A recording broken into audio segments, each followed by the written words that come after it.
자, 여러분 우리가 오늘부터 배울 내용은 세포 분열이라고 하는 것에 대해서 공부를 할 거고요. 여러분들은 학년이 올라가면 올라갈수록, 즉 나이를 먹으면 먹을수록 크기가 커집니다. 그쵸? 성장한다라고 이야기를 하게 되는데, 그 우리가 혹은 동물이 혹은 식물이 성장이라고 하는 것을 할 때 단순하게 세포의 크기가, 덩어리의 크기가 커지는 것이 아니고 세포의 개수가 많아지게 되는 겁니다. 그것을 우리가 세포 분열이라고 이야기를 하게 돼요. 세포 분열. 자, 그러면 우리가 굳이 왜 세포 크기를 커지는 것으로만 하지 않고 세포의 개수를 많게 만드는 세포 분열이라고 하는 것을 하는 이유에 대해서만 이야기를 해보자면 이렇게 말씀을 드릴 수 있습니다. 무엇이냐면요, 우리가 결국 이 세포라는 곳에서 어떤 일들이 일어나게 되는 것이냐, 가장 중요한 게 물질 교환이라고 하는 게 이루어지게 돼야 돼요. 물질 교환. 자, 물질 교환이라고 하는 것은 무엇이냐? 여러분들 중학교 2학년 때 배웠던 내용들 거기서 한번 떠올리시면 되는데, 동물 세포들도 식물들과 마찬가지로 호흡이라고 하는 것을 해요. 그쵸? 그것을 우리가 세포 호흡이라고 이야기를 하게 됩니다. 그 세포 호흡이라고 하는 것을 하게 되면은 포도당 혹은 영양소, 이런 영양소를 사용하게 되면서 이산화탄소를 생성하고 물을 생성하고 에너지를 만들게 됩니다. 거기서 나타나게 되는 이산화탄소와 물이라고 하는 노폐물들은 갖다 버려야 되고, 영양소라고 볼 수 있는 포도당 혹은 단백질 혹은 지방 같은 친구들은 세포가 흡수를 해야 돼. 즉 물질 교환이라고 하는 것이 무엇이겠습니까? 노폐물은 갖다 버리고 영양소는 가져오는 과정이 필요한 것. 이것이 어디서 일어난다? 세포라고 하는 곳에서 일어나야 되는 거예요. 그런데 이 세포라고 하는 곳에서 가장 중요한 게 그래서 뭐다? 효과적인 물질 교환이 이루어지게 되어야 돼요. 자, 효과적인 물질 교환이 이루어지기 위해서는 세포의 크기가 커지는 것보다 세포의 개수가 많아지는 것이 훨씬 더 이득이 큽니다. 오케이? 그렇기 때문에 세포 크기가 커지는 것이 세포의 개수가 많아지는 것보다 훨씬 더 비효율적이고, 개수가 많아지는 것이 훨씬 더 효율적입니다. 그래서 우리 동물들, 식물들, 즉 살아있는 모든 생명체들은 크기를 어느 정도 키우다가 결국에는 분열, 즉 개수를 더 많이 만들게 돼요. 오케이? 자, 그래서 우리는 여기서 결론을 짓자면 어떻게 결론을 질 수 있게 되는 것이냐? 세포 분열을 하는 이유 뭐겠습니까? 효과적인 물질 교환을 하기 위해서 세포 분열이라고 하는 것을 진행하게 되는 것이다. 아시겠습니까? 네, 굉장히 중요한 메커니즘이에요. 아하, 그래서 우리는 키가 커지고 덩치가 커지고 이러한 생장 혹은 성장하는 과정에서 세포 하나하나의 크기가 커지는 거야? 세포의 개수가 많아지는 거야? 개수가 많아지는 것이다 라고 이해하시면 되겠습니다. 오케이. 자, 그 다음은 우리가 염색체라고 하는 친구에 대해서 공부를 한번 해야 돼요. 염색체. 자, 염색체라고 하는 것, 우리가 흔히 알고 있는 이 염색체라고 하는 것은요, 첫 번째 DNA라고 하는 친구와 단백질이라고 하는 친구로 구성되어 있어요. 자, 그럼 우리 이제 알아야죠. 단백질이라고 하는 것이 뭔지는 몇 번 배웠어요. 영양소이기도 하고 우리 몸에서 에너지를 내기도 하고 우리 몸을 구성하기도 하는 친구다. 중학교 2학년 2학기 때 배웠던 내용입니다. 그렇죠? 기억 안 나시면 지금이라도 복습하셔야 돼. 그러니까 책을 사서 복습을 하는 게 아니고 떠올려야 된다는 소리야. 자, 그러면 우리가 유일하게 모르는 게 이 DNA라고 하는 친구죠. 자, 그럼 이 DNA라고 하는 것은 무엇이냐? 내가 아주 쉽게 설명을 해줄게. 이 DNA라고 하는 것은요, 유전 정보라고 하는 것을 저장해요. 자, 유전 정보라고 하는 게 뭘까, 얘들아? 자, 저는 쌍꺼풀이 없어요. 오케이? 그러면 내가 태어날 때 쌍꺼풀을 잃어버리고 나온 거야? 그건 아니잖아. 그냥 내가 어머니 뱃속에서 세포 분열을 할 때 쌍꺼풀이 없는 그 유전 정보를 바탕으로 내 눈이 만들어진 거지. 그치? 그 유전 정보를 의미하는 거예요. 여러분들도 아시겠지만 모든 학생들의 머리 색깔이 다 똑같아요. 달라요. 우리가 흔히 얘기하는 자연갈색의 사람들도 있고요.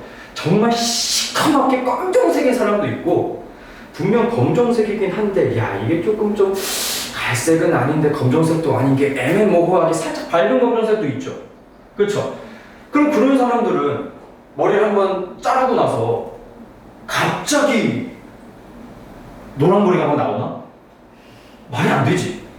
계속해서 본인이 가지고 있었던 그 머리 색깔을 유지하면서 해서 나올 거예요. 뭐 물론 노화라고 하는 개념 말고요. 그냥 우리가 이제 흔히 학생 때는 그런 머리카락 색깔이 나오겠죠. 그 이유가 뭡니까? 내 이 DNA라고 하는 곳에 내 머리카락 색깔을 결정해주는 그러한 정보가 저장되어 있기 때문입니다. 오케이? 그래서 DNA라고 하는 곳에는 여러분들의 겉모습을 결정하는 혹은 성질을 결정하는 모든 정보들이 저장되어 있다라고 생각을 하시면 돼요. 아시겠습니까? 자, 그러면 그 다음에 조금 어려운 거. 유전자라고 하는 것이 무엇인지를 한번 생각을 해야 돼요. 유전자. 자, 많은 학생들이 이 DNA라고 하는 것과 이 유전자라고 하는 것을 굉장히 많이 헷갈리게 하는데, 자, 여러분, 이 DNA라고 하는 것은요, 이중나선 구조로 되어 있거든요. 예를 들어서 이런 식으로. 그러니까 쌍을 이루면서 이렇게 되고 있어요. 근데 이 DNA라고 하는 것 안에는 하나만 결정하는 게 아니야. 이 DNA 안에는 너희들의 머리카락 색깔, 눈동자, 동공의 색깔, 홍채 색깔이겠죠? 홍채의 색깔, 쌍꺼풀이 있는지 없는지, 그리고 머리카락이 진모인지 곱슬인지, 이러한 모든 것들이 저장되어 있어요. 근데 유전자라고 하는 것은 딱 하나만 얘기하는 거야. 자, 이 DNA가 이렇게 있을 때 머리카락을 내가 갑자기 머리카락 색깔이 마음에 안 들어. 근데 염색하고 싶지는 않아. 저 유전자를 조작해가지고 나 내일부터 새로 나오는 머리는 빨간색 나오게 한번 해보고 싶어. 멋있지? 어쨌든 그렇게 내 머리카락 하나만 달라지게 하는 그 부위를 의미하는 거예요. 오케이? 유전자라고 하는 것은 그래서 뭐라고 얘기할 수 있는 것이다? 여러분들에 대한 유전 정보 있죠. 유전 정보의 한 부분, 이것을 의미합니다. 오케이? 정확히 구분 지으셔야 돼요. 그래서 이러한 유전자들이 모여서 DNA를 이루는 것이고요. 이러한 DNA와 단백질들이 모여서 염색체를 구성하는 것이다. 이렇게 생각을 하셔야 돼요. 아시겠죠? 정확히 구분 지을 수 있어야 되는 겁니다.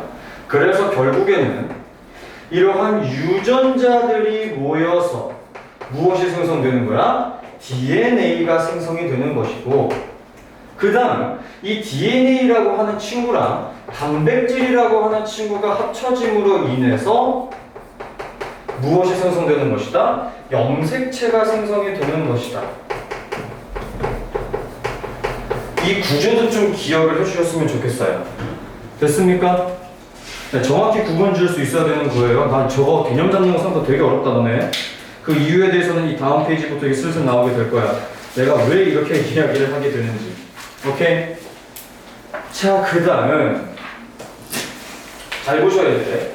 우리가 흔히 하는 염색체가 어떻게 생겼냐면은 X자로 생겼죠? 이렇게 생겼지. 약간 나비 모양으로. 이걸 통틀어서 우리가 염색체라고 이야기를 하기도 하는데, 가장 중요한 거, 이 한 가닥 있지. 이 한 가닥.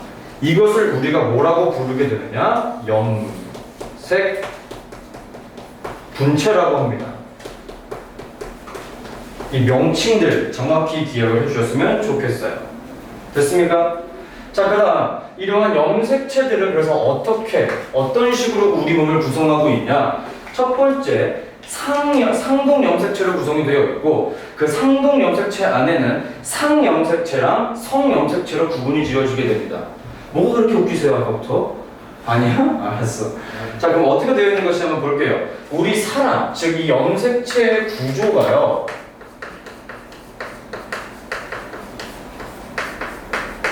어떻게 형성이 되어 있냐? 대부분 모든 살아있는 생물들이 다 쌍을 이루고 있어요.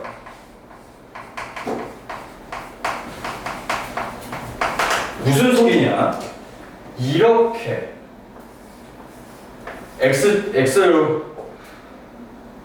X라고 해서 염색체를 봐줘.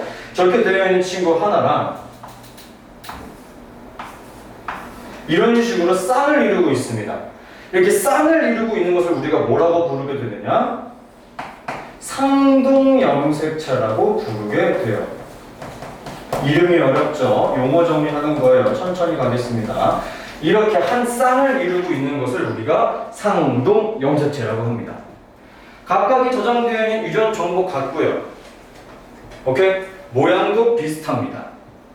네, 굉장히 중요한 얘기가 될 것 같고요. 그리고 사람이라고 하는 친구는, 사람이라고 하는 동물은 이렇게 염색체의 개수가 총 46개로 구성이 되어 있고 개수가 46개입니다. 그러면 우리가 이걸 상동 염색체, 쌍으로 나누게 되면은 얘는 총 23쌍을 이루고 있습니다. 오케이? 근데 그 중에서 내가 아까 얘기했죠. 상염색체라고 하는 것.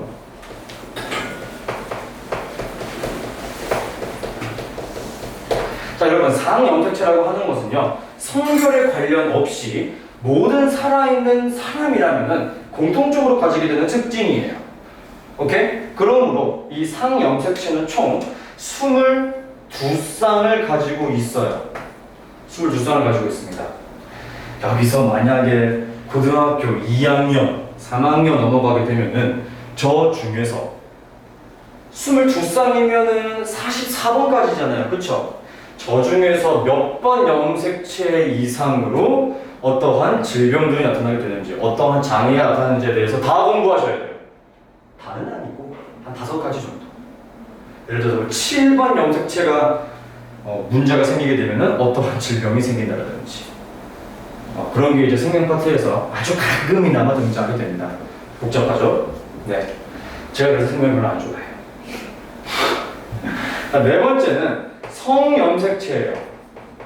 자, 성염색체는 무엇일까요?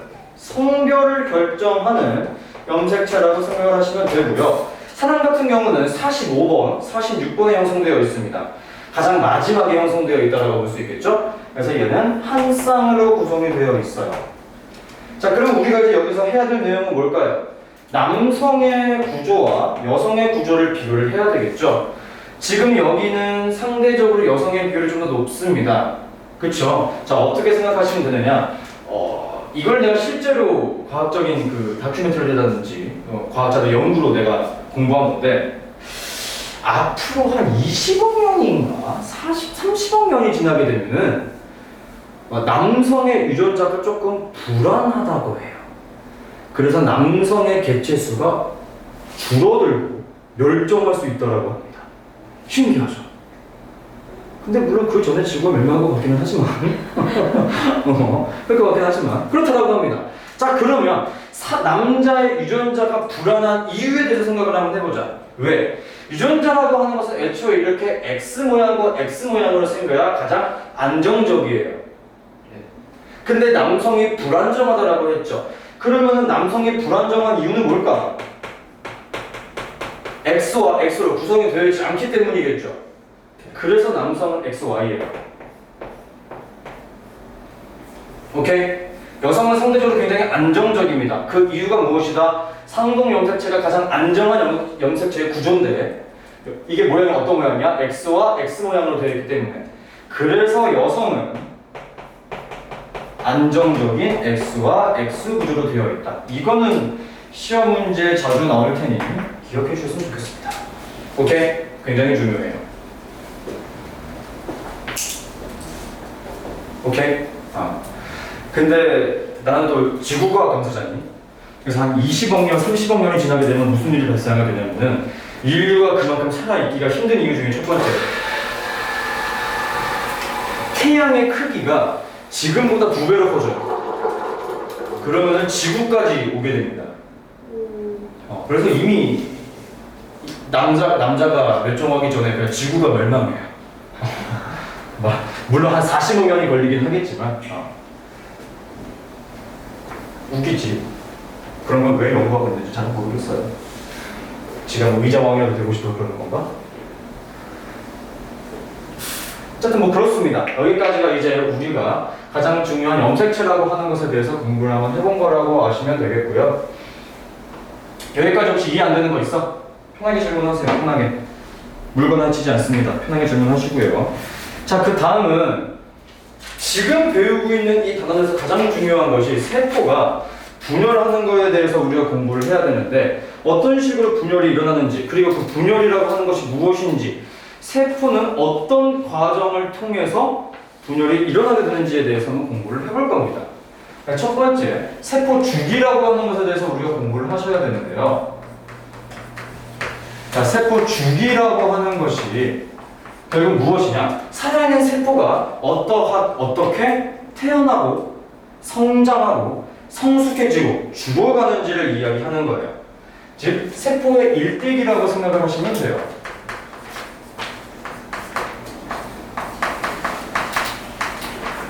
세포의 일대기라고 보시면 되겠고요.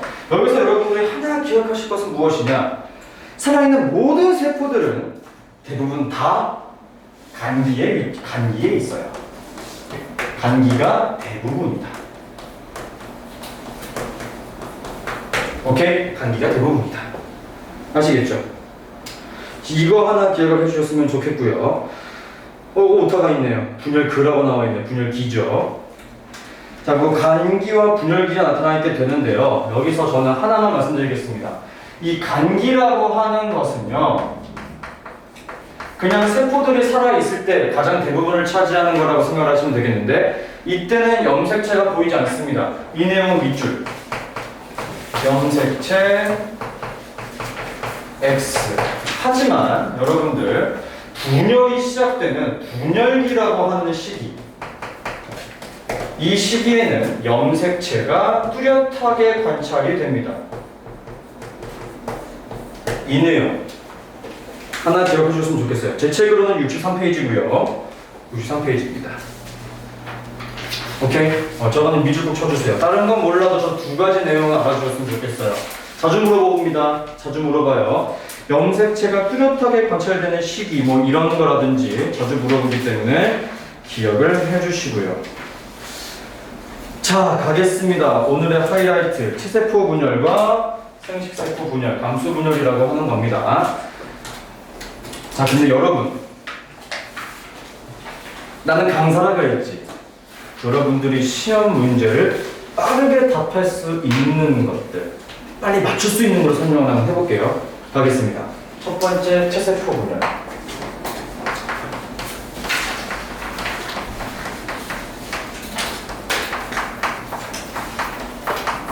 자, 체세포 분열이라고 하는 것은 무엇이냐면요. 내가 원래 500원이 있었어, 주머니에. 근데 너무나도 안타까운 학생이 있어. 배가 고프대. 그래서 내가 집에 가서 500원짜리 하나 더 가지고 왔어. 그래서 너 500원 먹어라 하고 500원 줬어. 그럼 내가 원래 지금 가지고 있는 돈 얼마야? 500원. 얘는 얼마 가지고 있어? 네. 500원. 나랑 같은 가격의 금액을 가지고 있죠. 이게 체세포 분열이에요. 오케이? 오케이. 자, 그럼 어떻게 하시면 되는 것이냐? 첫째, 간기. 자, 대부분 세포들이 간기에 위치한다라고 이야기를 했고요. 저 간기라고 하는 곳에서는 가장 중요한 거, 분열 직전을 의미하는 거예요. 대부분 말고 분열 직전 간기에는 핵막이 뚜렷하게 관찰되는데 다른 거 다 필요 없이 유전 물질,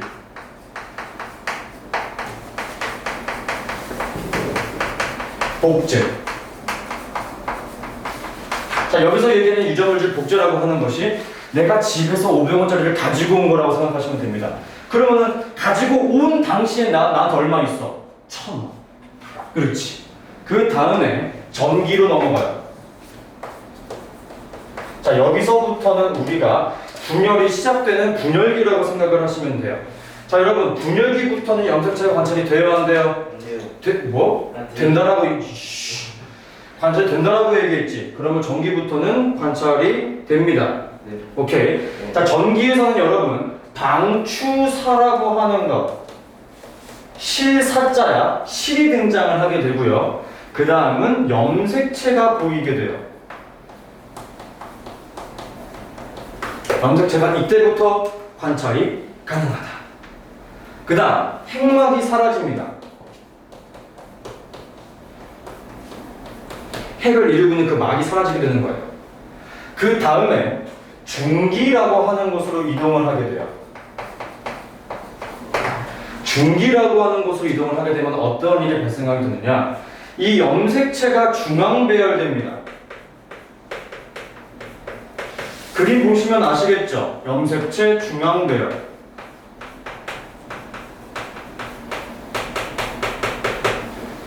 다 정중앙에 일직선으로 쫙 있습니다. 오케이? 그 다음 후기. 후기는 어떻게 되는 거야? 분열됩니다. 오케이? 분열. 자, 그 다음 말기. 말기에는 무슨 일이 벌어지게 되는 것이냐? 분열이 되는 게, 자, 여기서 중요해. 말기도 분열은 분열이야. 분열은 분열인데 어떤 차이점이라고 보시면 되는 것이냐? 후기에서 얘기하는 분열은요, 염색체가, 그 X 모양으로 생긴 그 염색체가 분열하는 것을 후기라고 보시면 되겠고, 말기에는 세포가 분열되는 것, 즉 세포질이 분열된다라고 생각을 하시면 돼요. 아시겠죠? 자, 그 다음 더 자세한 내용을 설명하기 전에 바로 감수분열로 넘어가 볼게요. 생식세포 분열이라고 하기도 하고요, 감수분열이라고도 이야기하게 됩니다. 가보죠. 어디지? 좀 많이 넘겨야 돼요.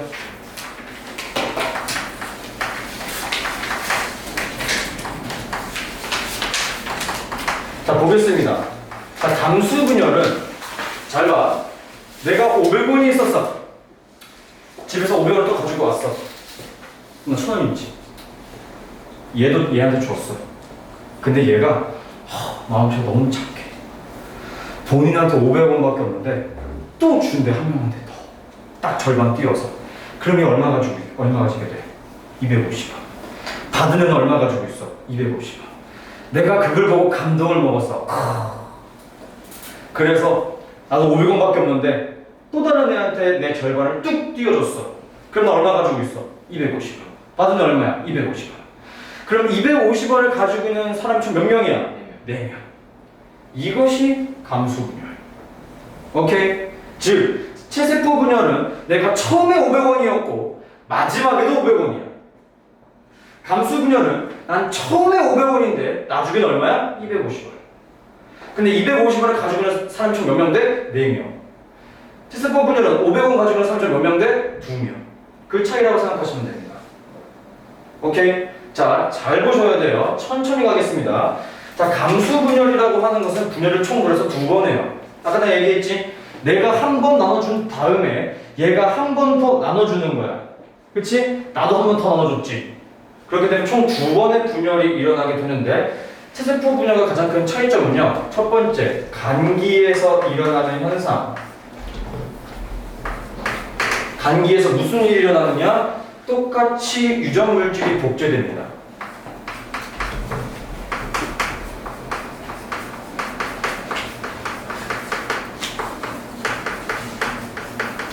자, 그 다음 전기로 넘어가게 되면은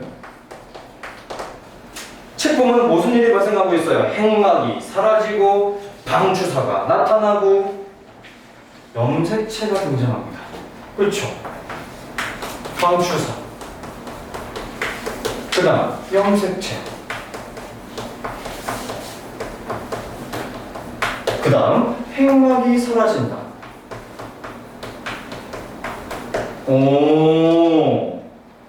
오케이? 자, 그 다음 세 번째. 중기로 넘어가게 되면 무슨 일이 벌어지고 있어요? 어라?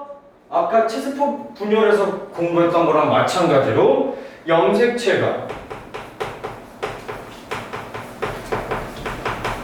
중앙 배열하죠.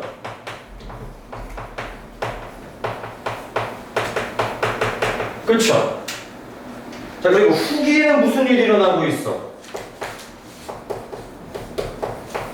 염색체가 분열하네요. 그쵸?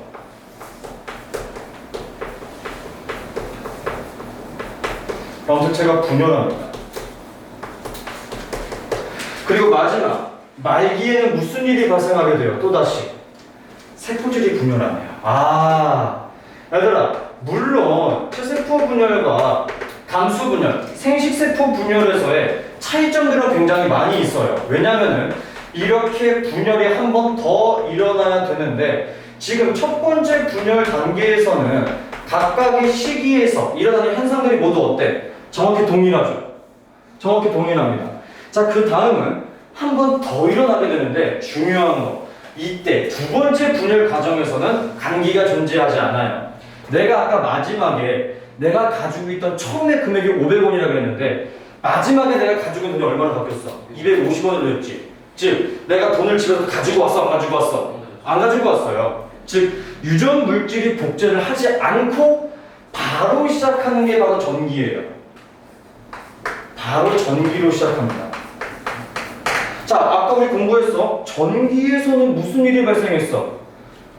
방주사, 염색체, 핵막 X 똑같습니다. 방주사, 염색체. 자리가 부족하려나? 핵막 X. 자, 그 다음 마찬가지로. 그럼 중기에서는 무슨 일이 일어나겠니? 책 봐봐, 무슨 일이 일어나고 있어? 염색체가 세포 가운데에 배열된다. 아, 또다시 염색체 중앙 배열. 오케이. 자, 그 다음 마지막은 아니겠구나. 후기. 자, 결국 그래서 후기에서는 무슨 일이 일어나요? 염색체 분리. 그치? 염색체 분리.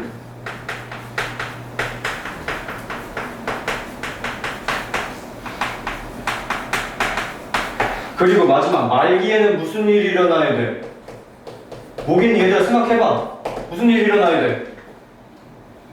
어? 지금까지 다 똑같았잖아. 그럼 마지막에 무슨 일이 일어나야 되겠어? 그렇지. 세포질 분열. 아시겠습니까? 즉 체세포 분열과 생식세포 분열 혹은 감수 분열이라고 얘기하는 전환 세포 분열이 결국 각각의 시기에서 하는 일들 자체는 어때요? 동일해요. 그렇죠? 결국은 동일합니다. 하지만 가장 큰 차이점이 발생되는 것은 무엇인지는 쉬는 시간 갖고 하겠습니다. 쉬는 시간 갖고 할게요.